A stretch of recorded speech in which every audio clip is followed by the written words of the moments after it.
Guddiga nabadgelyada ee gobolka Mudug ayaa maanta kulan ay yeesheen waxa ay kaga wada hadleen dhacdadii xalay lagu dilay taliyihii laanta socdaalka ee garoonka diyaaradaha Cabdullaahi Yuusuf ee magaalada Gaalkacyo. Allahu naxariistee Ismaan Faray. Waxayna kulankooda kadib ay tacsi u direen qoyskii iyo eheladii uu ka geeriyooday. Waxaana sidoo kale ay sheegeen in dad lagu tuhunsan yahay la hayo. Kulankan uu goobjoog ka ahaa wasiirka arrimaha gudaha ee dowladda Puntland ayaa waxa TV-ga Puntland uga warramay gudoomiyaha gobolka Mudug Axmed Muuse Nuuryare. ku timid madaxii laanta socdaalka ee airportka Gaalkacyo Faray baad u taqaaneen Ismaan baa la oran jiray Xaaji Xuseen waxaan leeyahay Allah u naxariisto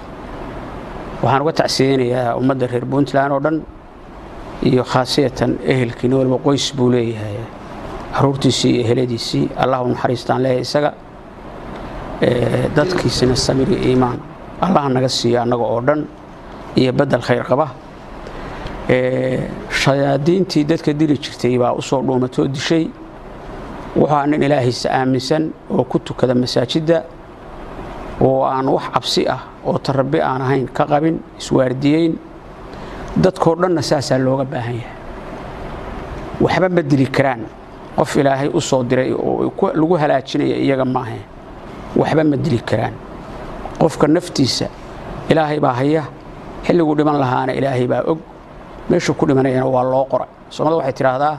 qof ma socday qabrigiisa socda waa maama xigmad leh yaani qofku soo u dhimanaya meesha ku dhimanaya waqtigiisa oo wax ilaahay ku xiran kuwa baqana waxaan leeyahay habqina wax yarba oo helaal gixisada waa la soo cirib tirayaa nin wanaagsan buu ahaa runtii oo shaqadiisa ka adag soo dhaweyn leh waji furan leh oo anshax iyo edab dawladnimo iyo shakhsiyadeed ka muuqato Allah u naxariistaan leeyahay waxaan kaloo idin sheegayaa waa lagu daba joogaa cidii dishay haddana dad u xiran baa jira waxaan rajaynaynaa in la soo qabto waad ogtihiin ninkii ka horeeyay oo isaguna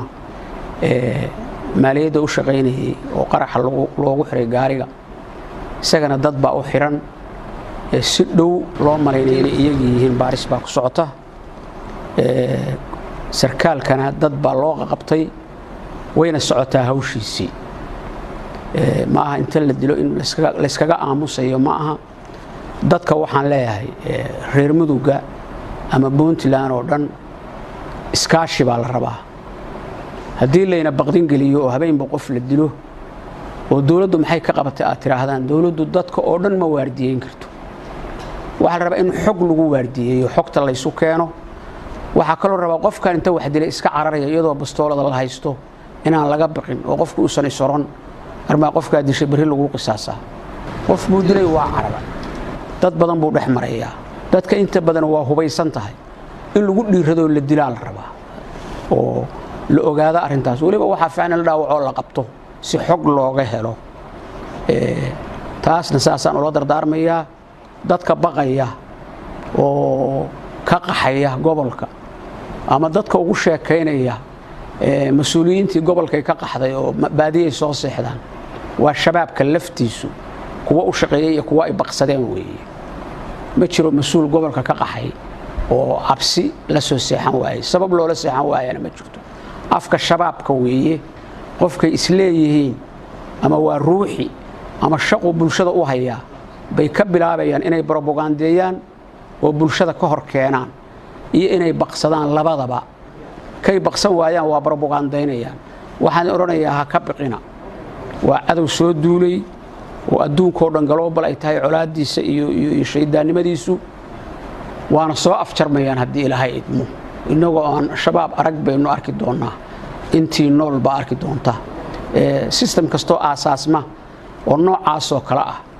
in buu jira ummadda haraysa marka qofna uu ceeb dhaxlin qofna uu cabsi dhaxlin ilaahay baanu isku xireynaa waana iska qabanaynaa hadii Allah inoo mahadsantiin Maxamed Cabdi Puntland TV Gaalkacyo.